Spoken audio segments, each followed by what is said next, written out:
시타르타 헤르만 헤세 1922년. 이 작품 모두 12개의 글로 구성되어 있습니다.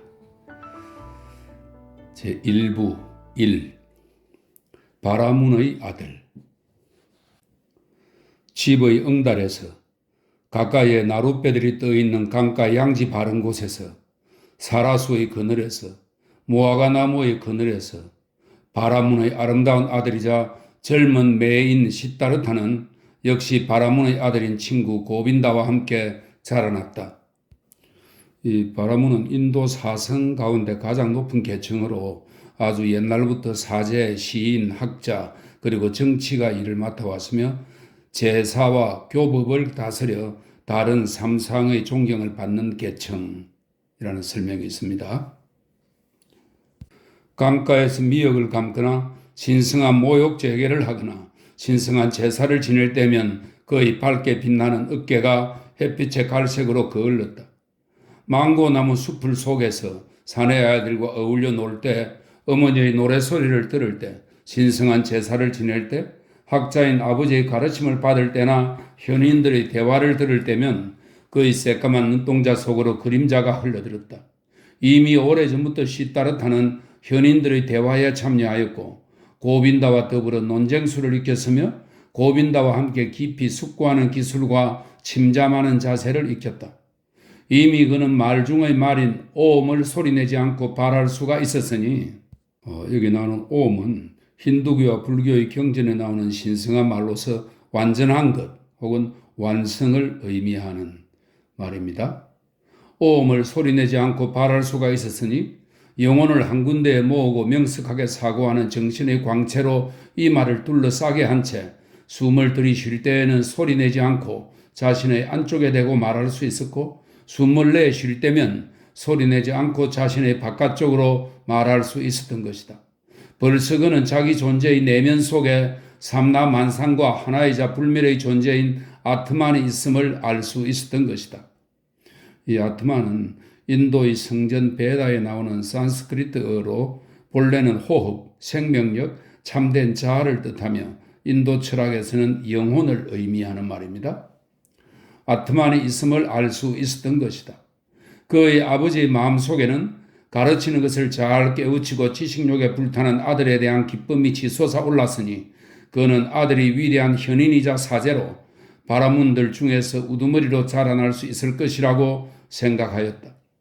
그의 어머니의 가슴 속에는 아들의 모습을 볼 때마다 날씬한 두 다리로 자신만만하게 걸으며 예의를 완벽하게 갖추고 자기에게 인사를 올리는 강하고 아름다운 아들 시타르타가 늠름하게 걷는 모습을 볼 때마다 아들이 앉거나 일어서는 모습을 볼 때마다 환희가 샘솟았다. 바라문의 젊은 딸들의 마음속에는 시타르타가 반짝반짝 빛나는 이마와 왕같은 눈매, 늘씬한 허리를 뽐내며 도시의 이거리 저거리를 지나다닐 때마다 사랑의 감정이 용솟음쳤다. 하지만 누구보다 더 그를 사랑한 사람은 그의 친구이자 바라문의 아들인 고빈다였다. 그는 시타르타의 눈매와 고운 목소리를 사랑하였으며 그는 시타르타의 걸음걸이와 완벽하게 예의를 갖춘 행동거지를 사랑하였으며 그는 시타르타가 말하고 행한 모든 것을 사랑하였다. 그리고 그가 가장 많이 사랑한 것은 무엇보다도 시타르타의 정신, 고매하고 불처럼 활활 타오르는 사상, 불타는 듯한 의지, 그리고 더 높은 소명감이었다. 고빈다는 시타르타가 결코 평범한 바라문이나 형편없이 썩어빠진 제사관, 주문이 적힌 부적을 갖고 다니는 탐욕스러운 장사꾼, 또는 겉만 그럴싸하고 속은 텅 비어있는 변설가나 사악하고 교활하기 짝이 없는 사제, 그리고 수많은 양떼 사이에 있는 그저 순하고 미련한 한 마리의 양이 되지는 않으리라는 것을 알고 있었다. 그렇다. 고빈다 역시 그런 존재, 허다한 그런 바라문이 되고 싶지는 않았다. 그는 자기가 사랑하는 훌륭한 인간인 시타르타를 따르고자 하였다. 그리하여 만약 시타르타가 언젠가 신의 경지에 이르게 된다면, 만약 시타르타가 언젠가 몸에서 찬연히 빛을 발하는 존재가 된다면 고빈다는 친구로서, 동반자로서, 하인으로서, 그의 창을 들고 다니는 호위병으로서, 그림자로서 그를 뒤따르고자 하였다. 이렇듯 모두가 시타르타를 사랑하였다. 모든 사람에게 그는 기쁨을 주었으며 모든 사람에게 그는 즐거움의 원천이 되었다. 그렇지만 시타르타 자신은 스스로에게는 기쁨을 주지 못하였으며 스스로에게는 즐거움의 원천이 되지도 못하였다. 무화과나무 정원에 나 있는 장밋빛 길을 걸을 때나 깊은 생각에 잠겨 숲을 속의 푸른 그늘 속에 앉아 있을 때, 날마다 속죄를 위해 자신의 팔다리를 씻어내릴 때나 모든 사람들에게 사랑을 받고 모든 사람들의 기쁨이 되어 예의 바르고 품위 있는 몸가짐으로 녹음이 우거진 망고나무 숲을에서 제사를 드릴 때에도 정작 그는 전혀 기쁘지 않았다. 꿈들과 끊임없는 생각들이 강의 물결로부터 흘러들어왔고 밤하늘의 별들로부터 반짝반짝 빛을 내며 왔고 태양의 빛으로부터 녹아내려왔다. 꿈들과 영혼의 불안함이 그에게 제사를 올 때 연기처럼 무럭무럭 피어오르며 다가왔고 리그베다는 바라문교의 성전이며 운문 창가로 되어 있는 인도의 가장 오랜 종교적 문헌입니다. 리그베다의 시구로부터 풍겨왔으며 늙은 바라문의 가르침으로부터 방울방울 떨어지며 다가왔다. 시타르타는 내면의 불만의 싹을 키우기 시작하였다. 그는 아버지나 어머니의 사랑, 또한 친구인 고빈다의 사랑도 언제나 그리고 영원토록 자신을 행복하게 하여 주지도, 자신을 달래해 주지도, 자신을 흡족하게 하여 주지도, 자신을 만족시켜 주지도 못하리라는 것을 느끼기 시작하였다. 그는 존경할 만한 아버지와 그 밖의 여러 스승들, 즉 자유로운 바라문들이 자기에게 그들이 가지고 있는 최고의 지혜를 대부분 전달하였으며 그들의 풍부한 지식을 자기가 기대하고 있는 그릇 속에 어쩌면 이미 다 부어 넣었는데도 그 그릇은 가득 차지 않았고 정신은 만족을 얻지 못하였으며 영혼은 안정을 얻지 못하고 마음은 진정되어 있지 않다는 것을 어렴풋이 느끼기 시작하였다. 목욕 재개라는 것은 좋은 일이었지만 그것은 물에 불과할 뿐 죄업을 씻어주거나 정신의 갈증을 풀어주지 못하였으며 마음의 불안을 해소해 주지도 못하였다. 제사를 지내는 일과 신들을 불러내어 그들에게 간청하고 단언하는 것은 아주 훌륭한 일이었다. 하지만 그것이 전부일까? 제사가 행복을 줄까? 그리고 그것이 신들과 무슨 상관이 있을까? 세상을 창조한 것은 정말로 프라야 파티일까? 이 프라야 파티는 베다의 신화에 나오는 창조주 또는 최고의 신입니다. 프라야 파티일까? 세상을 창조한 것은 유일자이자 단독자인 아트만이 아닐까? 신들도 너와 나와 마찬가지로 창조된 시간에 예속되어 있는 덧없는 피조물들은 아닐까? 그렇다면 신들에게 제사를 지내는 것은 좋은 일이고 올바른 일이고 뜻있는 최고의 일일까? 제사를 지내고 숭배하여야 할 존재가 유일자인 아트만 말고 또 있을까? 그렇다면 아트만을 어디에서 찾을 수 있으며 그것은 도대체 어디에 살고 있으며 그것의 영원한 심장은 어디에서 요동치고 있는가? 그것은 각자가 자기 내면에 지니고 있는 가장 내적이자 불멸의 것, 즉 바로 자기 자신의 자아 속에서 고동치고 있는 것이 아닐까? 그렇지만 이 자아, 이 가장 내적인 것, 이 궁극적인 것은 도대체 어디에 있는가? 가장 지혜로운 현인들은 그것이 살이나 뼈 속에 있는 것도 아니고 생각 속에 있는 것도 의식 속에 있는 것도 아니라고 가르쳤다. 어디에? 그렇다면 그것은 도대체 어디에 있다는 말인가?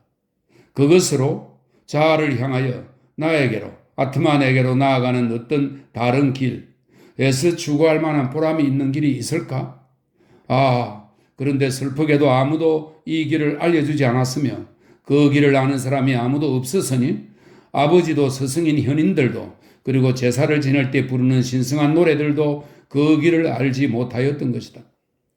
바라문들과 그들의 성전들은 모든 것을 다 알고 있었으며 그 모든 것 이상을 염려하고 있었으니 세상의 창조, 말의 생성, 음식물의 생성, 들숨과 날숨의 생성, 오간의 감각계통, 신들의 행위에 이르기까지 도대체 마음을 쓰지 않은 데가 없을 정도로 무한히 많은 것을 알고 있었다. 하지만 오직 하나밖에 없는 유일자, 가장 중요한 것, 오로지 딱 한 가지 중요한 것을 모른다면 다른 모든 것을 다 알고 있다는 것이 도대체 무슨 가치가 있을까? 물론 성전들 속에 들어있는 수많은 시구들, 특히 그 중에서도 사마베다는 바라문교의 종교 문헌으로 4가지 베다 중의 하나입니다. 다른 베다에 비하여 사상적인 가치는 적지만 찬가 형식으로 되어 있어 음악 연구에는 귀중한 문헌이라고 합니다. 그다음에 우파니샤드가 나오는데요. 이 말은 인도의 철학과 종교의 원천이 되는 고대 인도의 종교적 문학 작품으로 버마 이리어, 즉 우주의 중심 생명인 범과 개인의 중심 생명인 아와의 궁극적 일치 등의 사상을 역설하고 있다고 합니다. 사마베다의 우파니샤드에는 가장 내적이고 궁극적인 세상에 관하여 이야기한 훌륭한 시구들이 많이 있다. 거대의 영혼이 온 세상이니라 라고 거기에는 적혀 있으며, 또한 인간은 잠을 잘 때, 깊은 잠에 빠졌을 때 자신의 가장 깊은 내면 세계에 몰입할 수 있고 아트만 속에서 살 수 있다고도 적혀 있다. 그 시구들에는 경탄을 금할 수 없는 놀라운 지혜가 쓰여 있으며 가장 지혜로운 현인들이 모아놓은 온갖 지식이 마치 꿀벌들이 모은 꿀처럼 순수하게 마법의 언어로 적혀 있다. 그렇다.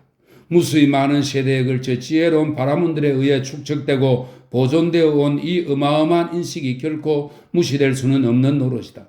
그러나 이러한 가장 심오한 지식을 알고 있을 뿐만 아니라 그 지식을 실제의 삶 속에서 생활화하기도 하였던 바라문이나 사제들, 현인들이나 참여자들이 과연 있었을까? 아트만 속에 안주한 채 잠들어 있는 것을 마법으로 끄집어내어서 한 걸음 한 걸음씩 말과 행동으로 그것을 각성의 상태로 삶 속으로 이끌어내었던 달인이 과연 어디에 있었는가? 시타르타는 존경할 만한 수많은 바라문들을 알고 있었으니 순수하고 박학다식한 학자인 그의 아버지는 그 중에서 누구보다도 가장 존경할 만한 인물이었다. 자신의 아버지야말로 진정 경탄할 만한 존재였다. 아버지의 행동거지는 고요하고 고상하였으며 삶은 순수하였으며 말씀은 지혜로웠고 두뇌는 훌륭하고 고귀한 생각들로 가득 차 있었다. 그러면 그토록 많은 것을 알고 있는 아버지는 과연 행복하게 살며 마음의 평화를 얻었던가? 아니면 아버지도 단지 구도자이자 목말라 하는 자에 지나지 않는가? 갈구하는 자인 아버지는 제사를 지내거나 경전들을 뒤적이거나 바라문들과 대화를 나누면서 변함없이 언제나 성스러운 샘물가에서 목을 축여야만 하였던 것은 아니었을까? 무엇 때문에? 아무 흠잡을 데 없는 아버지가 날이면 날마다 죄업을 씻어내어야만 하며 날이면 날마다 스스로를 정화시키려고 애써야만 하며 날이면 날마다 똑같은 그 일을 새삼스럽게 반복하여야만 하였을까? 아버지의 내면에는 아트만이 존재하지 않으며 아버지의 마음속에는 근원적인 샘물이 흐르지 않는가? 그것을 그러니까 바로 자기 자신의 자아 속에 있는 근원적인 샘물을 찾아내어야만 하며 바로 그것을 자기 자신의 것으로 만들어야만 하는 것이다. 그 밖의 다른 모든 것은 탐색하는 것이요 우회하는 길이며 길을 잃고 방황하는 데 불과하다. 시타르타의 생각들은 이러한 것이었으니 이것이 그의 목마름이었고 이것이 그의 고뇌였다. 그는 자주 찬도기와 우파니샤드 설명입니다. 철학자 샹카리카 진본으로 인정하는 10편의 우파니샤드 가운데 제9편을 말합니다. 그는 자주 찬도기와 우파니샤드 속에 있는 말들을 암송하곤 하였다. 진실로 바라문이라는 이름이야말로 마야의 베일에 가려 이 마야는 환영과 허위로 가득 차 있는 물질계를 뜻하는 말입니다. 마야의 베일에 가려 은폐된 진정한 현실이니라. 진실로 이것을 아는 자는 날마다 천상의 세계로 들어가느니라. 그 천상의 세계가 가까워지는 것처럼 보일 때가 자주 있었으나 그는 한 번도 그 천상의 세계에 온전히 도달한 적이 없었으며 한 번도 궁극적인 목마름을 해소하지 못하였다. 그리고 가르침을 받는 기쁨을 누리게 해준 모든 현인들 중에 그 누구도 가장 지혜로운 현인들조차도 그 천상의 세계에 온전히 도달하지 못하였으며 그 영원한 목마름을 완전히 해소하지도 못하였다. 고빈다. 시타르타는 자기 친구에게 말하였다. 사랑하는 친구 고빈다. 함께 무화과나무 밑으로 가서 침잠 수련을 하세. 그들은 무화과나무 있는 곳으로 가서 그 자리에 꿇어앉았는데 고빈다는 시타르타가 앉은 자리에서 20걸음쯤 떨어진 곳에 자리 잡고 앉았다. 시타르타는 무릎을 꿇고 오음을 발성할 준비를 한 채 다음의 시구를 되풀이하여 웅얼거렸다. 오음은 활이고 그 화살은 영혼이로다. 바라무는 화살의 관역이니 그 관역을 어김없이 맞춰야 하느니라. 여느 때와 같은 침잠수련이 지났을 때 고빈다는 몸을 일으켰다. 어느덧 저녁이 되었는데 목욕 재개를 할 시간이었다. 그는 시타르타의 이름을 불렀다. 시타르타는 대답을 하지 않았다. 시타르타는 침잠 상태로 앉아 있었는데 두 눈은 아주 멀리 떨어진 곳의 한 목표를 응시하고 있었고 혀 끝은 이 사이로 약간 나와 있었으며 숨을 쉬지 않는 것 같았다. 이렇듯 그는 침잠 상태에서 오음을 생각하며 영혼의 화살을 바라문의 관역을 향해 보내면서 앉아 있었다. 언젠가 사문들이, 사문은 선을 행하고 악을 없애는 사람이란 뜻인데요. 머리를 깎고 떠돌아다니며 돌을 닦는 탁발성을 말합니다. 언젠가 사문들이 시타르타가 살고 있는 도시를 지나간 적이 있었는데 순례 행각을 하는 고행자인 그들 세 남자는 바싹 마른 데다 기운이 다 빠져 있었으며 늙지도 젊지도 않았으며 어깨는 먼지와 피투성이였으며 거의 벌거벗다시피 한 몸뚱이는 햇빛에 그을어 있었으며 고독에 쌓여 있었으며 속세에는 낯설고 적대적이었으며 인간 세상과는 아무 상관없는 딴 세상 사람, 마치 바싹 마른 자칼 같았다. 그러나 그들의 뒤에서는 소리 없는 정열의 향기가, 자기를 파괴하는 헌신의 향기가, 가차없는 자기 초탈의 향기가 바람결에 확 풍겨왔다. 그날 저녁 명상을 끝낸 후 시타르타는 고빈다에게 이렇게 말하였다. 친구, 내일 아침 일찍 시타르타는 사문들에게 갈 것이네. 시타르타는 사문이 될 것이네. 고빈다는 그 말을 들었을 때 그리고 자기 친구의 확고부동한 얼굴에서 마치 시위를 떠난 화살처럼 도저히 어쩔 수 없는 굳은 결심을 보았을 때 얼굴이 새하얗게 질렸다. 그러나 그와 동시에 고빈다는 한눈에 곧바로 다음과 같은 사실을 깨닫게 되었다. 이제 마침내 일이 터지고 만 것이다. 이제 시타르타는 자기 길을 가는 것이다. 이제 그의 운명은 싹트기 시작하고 그의 운명과 더불어 나의 운명도 싹트기 시작한 것이다. 고빈다의 얼굴은 흡사 말라 비틀어진 바나나 껍질처럼 새하얗게 되어버렸다. 오 시타르타, 그는 부르짖었다. 자네 아버님께서 그것을 허락해 주실까? 시타르타는 마치 깨달음을 얻은 사람 같은 눈초리로 그를 바라보았다. 화살처럼 재빠르게 그는 고빈다의 영혼을 읽었으며 고빈다의 불안한 마음을 읽었으며 고빈다가 체념하였음을 알아챘다. 오 고빈다, 그는 나지막이 말하였다. 우리 쓸데없는 말은 그만두기로 하세. 내일 동이 트는 대로 나는 사문의 생활을 시작할 것이네. 이 문제에 대해서는 더 이상 여러 말 말아주시게. 시타르타는 왕골 소껍질로 만든 돗자리 위에 아버지가 앉아있는 방 안으로 들어가 아버지가 등 뒤에 누군가가 서 있다는 것을 느낄 때까지 가만히 서 있었다. 그 바라문은 다음과 같이 말하였다. 시타르타, 너니? 그래 무슨 말을 하려고 왔는지 어디 말해보아라. 시타르타가 말하였다. 아버님, 아버님의 허락을 받으려고 왔습니다. 내일 아버님의 집을 떠나 고행자들 무리로 가는 것을 제가 갈망하고 있다는 사실을 말씀드리려고 왔습니다. 사문이 되는 것은 저의 간절한 소망입니다. 제발 아버님께서 저의 소망을 꺾지 않으셨으면 합니다. 그 바라문은 아무 말도 하지 않았는데 그의 침묵은 조그만 창문 밖으로 보이던 별들이 움직여서 그 모습을 바꿀 때까지 오랫동안 계속되었다. 아들은 아무 말 없이 미동도 하지 않고 팔짱을 낀 채 서 있었고 아버지는 아무 말 없이 미동도 하지 않은 채 돗자리 위에 앉아 있었으며 별들은 하늘에서 운행을 계속하고 있었다. 마침내 아버지가 말문을 열었다. 격하고 성난 말들을 입에 담는 것은 바라문이 할 일이 아니다. 하지만 불쾌한 감정이 나의 마음을 뒤흔드는구나. 너가 그런 말을 입 밖에 내는 것을 두 번 다시는 듣고 싶지 않다. 그 바라문은 서서히 몸을 일으켰고 시타르타는 팔짱을 낀 채 묵묵히 서 있었다. 무엇을 기다리고 있느냐? 아버지가 물었다. 시타르타가 말하였다. 아버님께서는 알고 계십니다. 언짢은 마음으로 아버지는 방을 나섰으며 언짢은 마음으로 아버지는 침상을 찾더니 거기에 들어 누웠다. 1시간이 지났는데도 눈을 붙일 수가 없자 그 바라문은 자리에서 일어나 이리저리 몇 발짝 걷다가 집에서 나왔다. 작은 창문을 통하여 그는 방 안을 들여다보았다. 거기에 시타르타가 꼼짝도 하지 않고 팔짱을 낀 채 서 있는 것이 보였다. 시타르타가 입고 있는 밝은 빛깔의 겉옷이 희미하게 창백한 빛을 내고 있었다. 마음속에 불안을 느끼면서 아버지는 다시 잠자리로 되돌아왔다. 1시간이 지나도 또 눈을 붙일 수가 없자 그 바라무는 다시 일어나서 이리저리 몇 발짝 걷다가 집 앞으로 나왔다. 달이 이미 떠올라 있는 것이 보였다. 방의 창문을 통해 안을 들여다보니 시타르타는 여전히 꼼짝도 하지 않고 팔짱을 낀 채 서 있었다. 달빛이 앙상하게 드러난 그의 종아리를 비추고 있었다. 근심스러운 마음으로 아버지는 다시 잠자리를 찾았다.